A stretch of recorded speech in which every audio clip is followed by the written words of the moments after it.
Welcome back to my channel. ఇట్లు మీ సౌమ్య. ఎలా ఉన్నారు అందరూ? బాగున్నారా? దివాళీ బాగా సెలబ్రేట్ చేసుకున్నారా? నేను కూడా చాలా బాగా సెలబ్రేట్ చేసుకున్నానండి. నా వీడియోస్ పోస్ట్ చేయడం కొంచెం లేట్ అయింది. ఎనీవే, ఈ రోజు మనం ఈ వీడియోలో రెండు మంచి రెసిపీస్ చూడబోతున్నాం. ఒకటి సౌత్ ఇండియన్ రెసిపీ, ఇంకొకటి నార్త్ ఇండియన్ రెసిపీ.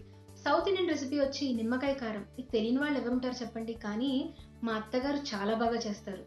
ఆవిడ ప్రాపర్ ప్రపోర్షన్స్తో చాలా బాగా చేస్తారు. ఆవిడ చేత చేయించాను. రెండోది వచ్చి north Indian recipe Kashmiri dum aloo. ఇది కార్తీక మాసం కదా, మా ఇంట్లో onion and garlic ruled out. వాళ్ళ కోసం టేస్టీగా ఏం చేయాలా అనుకుంటున్నప్పుడు కాశ్మీరీ దమ్ ఆలు ట్రై చేశాను. స్పైసీగా ఉంటుందేమో అనుకున్నాను, కానీ చాలా టేస్టీగా ఉంది.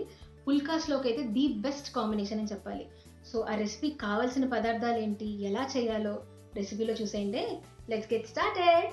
నిమ్మకాయ కారానికి ఒక స్టవ్ వెలిగించుకుని ప్యాన్ పెట్టుకుని 2 టేబుల్ స్పూన్స్ ఆఫ్ ఆయిల్ వేసుకోవాలి. ఆయిల్ వేసుకున్న తర్వాత 1 టేబుల్ స్పూన్ ఆఫ్ మెంతులు.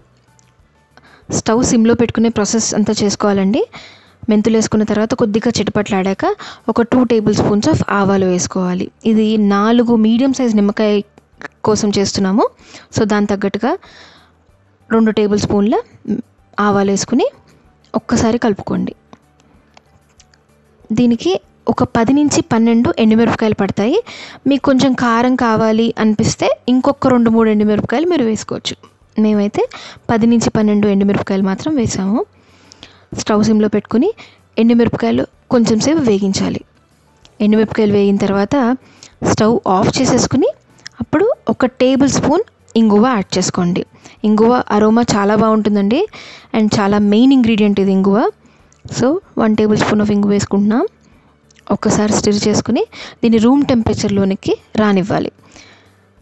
దీన్ని ఒక మిక్సీ జార్లోకి ట్రాన్స్ఫర్ చేసేసుకుని పక్కన పెట్టేసుకుందాం. ఇందులోనే ఒక 2 టేబుల్ స్పూన్ ఆఫ్ కళ్ళుప్పు, రాక్ సాల్ట్ అది కూడా వేసేసుకుని దాని తర్వాత కొద్దిగా పసుపు వేసుకున్న తర్వాత పక్కన పెట్టుకుని రూమ్ టెంపరేచర్లోకి రానిద్దాం. ఈ లోపల ఒక 4 మీడియం సైజ్ నిమ్మకాయలని స్క్వీజ్ చేసుకుని జ్యూస్ చేసుకోవాలి. జ్యూస్ చేసుకున్న తర్వాత మన ఎండుమిరపకాయల మిశ్రమం ఉంది కదా, దాన్ని గ్రైండ్ చేసుకుని పౌడర్ చేసేసుకుని దీన్ని ఈ జ్యూస్లోకి ట్రాన్స్ఫర్ చేసేసుకోండి. అంతేనండి, చాలా సింపుల్ ప్రాసెస్ అండ్ చాలా టేస్టీగా ఉంటుంది. ఎక్కువ ఆయిల్ కూడా పట్టదు. మా అత్తగారు చేసిన యమ్మీ అండ్ టేస్టీ నిమ్మకాయ కారం అయితే రెడీ అయిపోయింది. ఇది వేడి వేడి ముద్దపప్పు అన్నంలోకి సూపర్ కాంబినేషన్ అండి. అంతేకాక ఇప్పుడున్న ప్రస్తుతం ఉన్న కండిషన్స్లో నిమ్మకాయని ఇంక్లూడ్ చేసుకోమంటున్నారు కదా, సో ఇది మీరు డైట్లో ఇంక్లూడ్ చేసుకోండి. ఇది పప్పు అన్నంతో కాకుండా దోశలు ఇడ్లీలో కూడా చాలా టేస్టీగా ఉంటుంది. ఎలా ఉందో ట్రై చేసి నా కమెంట్ సెక్షన్లో కమెంట్ చేయండి. ఇప్పుడు మనం కాశ్మీరీ దమ్మాలు రెసిపీ ఎలా చేయాలో చూద్దాం. సో మనకి కర్రీ కావాల్సిన మసాలా స్పైస్ పౌడర్ కోసం నేను ఒక 1.5 table spoon of cumin seeds తీసుకున్నాను, అంటే జీలకర్ర. 1 table spoon of fennel, saunf. Okay, 1.5 table spoon of ధనియాలు, ఫ్యూ క్లవ్స్ తీసుకున్నాను అండ్ ఒక సినమన్ స్టిక్, 4 ఇలాచీలు, ఒక 1/2 టేబుల్ స్పూన్ ఆఫ్ పెప్పర్కార్న్. ఈ కర్రీ ప్రిపరేషన్కి ఒక రెడ్ చిల్లీ పేస్ట్ చేసుకోవాలి. సో దానికోసం నేను ఒక 10 to 15 రెడ్ చిల్లీస్ తీసుకుని దాంట్లో కొద్దిగా హాట్ వాటర్ వేసుకుని సోక్ చేసి ఒక 20 minutes దాన్ని పక్కన పెట్టేసుకోవాలి. ఇందాక మీకు చూపించిన స్పైసెస్ ఉన్నాయి కదా, వీటన్నిటిని ఇప్పుడు మనం డ్రై రోస్ట్ చేసుకోవాలి.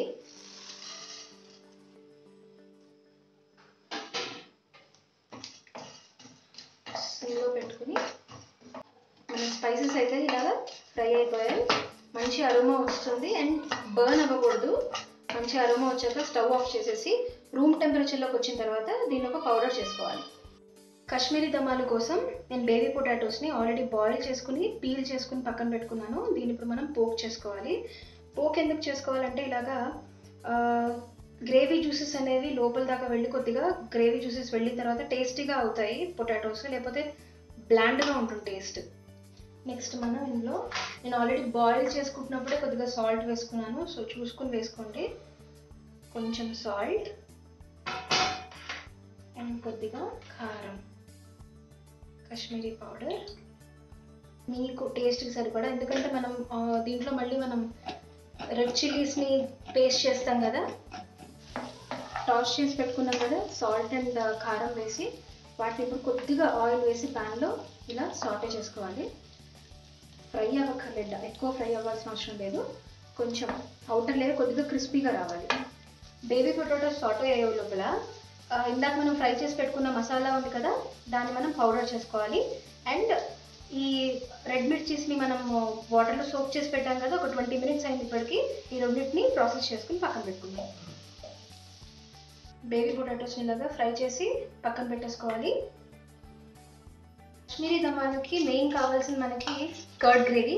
ఇది ఒక 2 big cups ఆఫ్ కర్డ్ తీసుకుని అందులో ఇందాక మనం బ్లెండ్ చేసి పెట్టుకున్న స్పైస్ పౌడర్ ఉంది కదా అది, ఇంకా రెడ్ మిర్చి పేస్ట్ చేసుకున్నాం కదా ఆ రెండు యాడ్ చేసి బాగా మిక్స్ చేసుకోండి.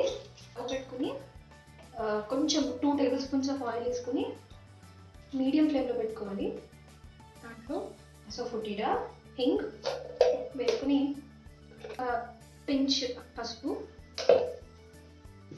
దీంట్లోనే Kashmiri powder, red chilli powder.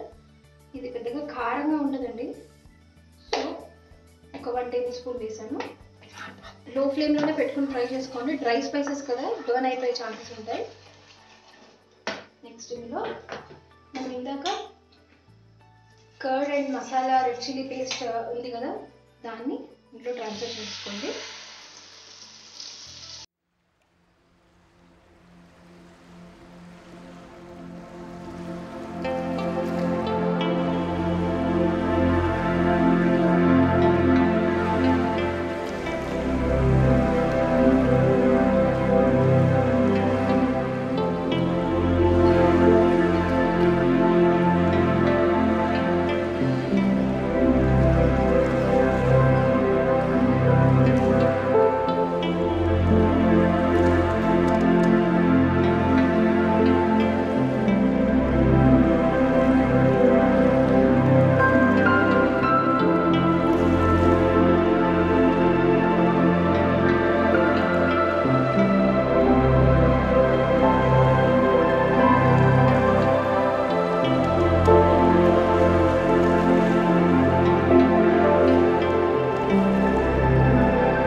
కొరియాండర్తో garnish చేసుకోండి.